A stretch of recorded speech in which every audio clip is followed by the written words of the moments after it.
On entend ce nom partout, Power BI. Mais concrètement, qu'est-ce que c'est et surtout par où est-ce qu'on commence?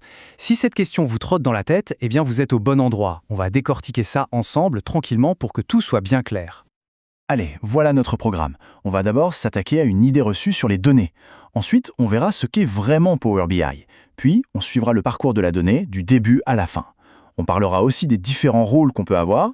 Et pour finir, on verra pourquoi c'est un outil si populaire aujourd'hui. C'est parti. Bon, rentrons direct dans le vif du sujet. Quand on pense business intelligence, l'image qui vient souvent en tête, c'est quoi? Des jolis graphiques, des camemberts, des couleurs partout. Mais en réalité, ça c'est juste la toute petite partie visible de l'iceberg. Et justement, cette image de l'iceberg, elle est parfaite pour comprendre ça. Ce qu'on voit, les beaux visuels, ça ne représente qu'une toute petite fraction du travail. Le gros du boulot, le plus important, il se passe sous la surface, là où personne ne le voit. Ce qui est génial avec cette idée, c'est qu'elle met le doigt sur un point essentiel. Impossible de construire un rapport fiable si les fondations ne le sont pas. Tout ce travail invisible, de collecte, de nettoyage, de mise en forme des données, eh bien c'est le socle. Sans ça, tout s'écroule. Alors comment on fait pour gérer à la fois la partie visible, nos jolis graphiques, et toute la partie cachée de cet iceberg? C'est pile là que Power BI entre en scène. Voyons voir ce que c'est exactement. La définition officielle de Microsoft nous dit que Power BI est une plateforme unifiée. Il faut vraiment retenir ce mot « unifié ». Ça veut dire qu'elle a été pensée dès le départ pour couvrir tout le processus, de A à Z, sans avoir à jongler entre 10 outils différents. Tout se passe dans un seul et même écosystème. Pour travailler dans Power BI, il y a en gros deux grands environnements. D'un côté, on a Power BI Desktop. C'est l'application qu'on installe sur son ordinateur. C'est l'atelier, là où on met les mains dans le cambouis pour tout construire. Et de l'autre, on a Power BI Service. Ça, c'est la plateforme en ligne, dans le navigateur, faite pour le partage, la collaboration. D'ailleurs, c'est clairement vers cette expérience en ligne que Microsoft se dirige. Maintenant qu'on connaît les environnements, suivons un peu le parcours de la donnée. Comment on passe d'un fichier Excel brut à un rapport interactif partagé avec toute une équipe?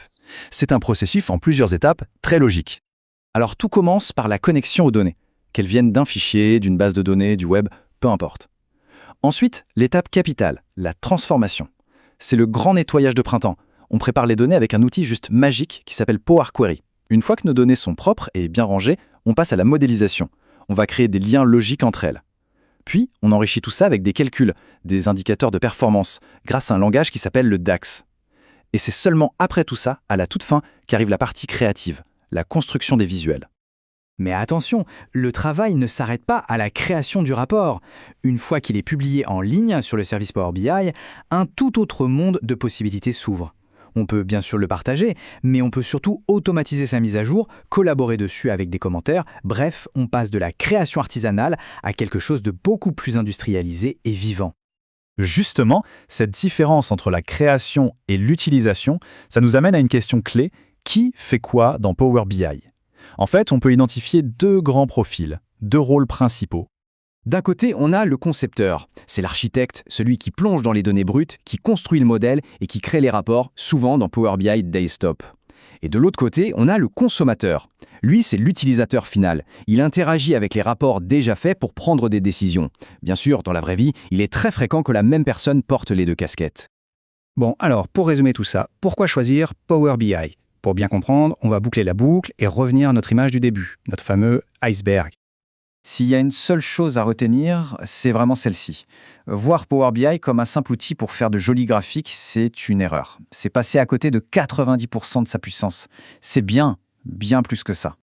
Concrètement, ça veut dire que Power BI gère toute la chaîne. Il va récolter et fiabiliser la donnée brute. Ensuite, il permet de construire un modèle solide qui sert de source de vérité. Puis, il aide à raconter une histoire avec ces données. Et enfin, il diffuse l'information pour aider à prendre les bonnes décisions. C'est ça la force d'une solution de bout en bout. Et voilà, notre tour d'horizon est complet. On a vu que Power BI est un écosystème incroyablement riche qui permet de transformer des chiffres bruts en décisions éclairées. La vraie question maintenant, ce n'est plus « c'est quoi Power BI ?», mais plutôt « qu'est-ce qu'on attend pour faire parler nos propres données ?»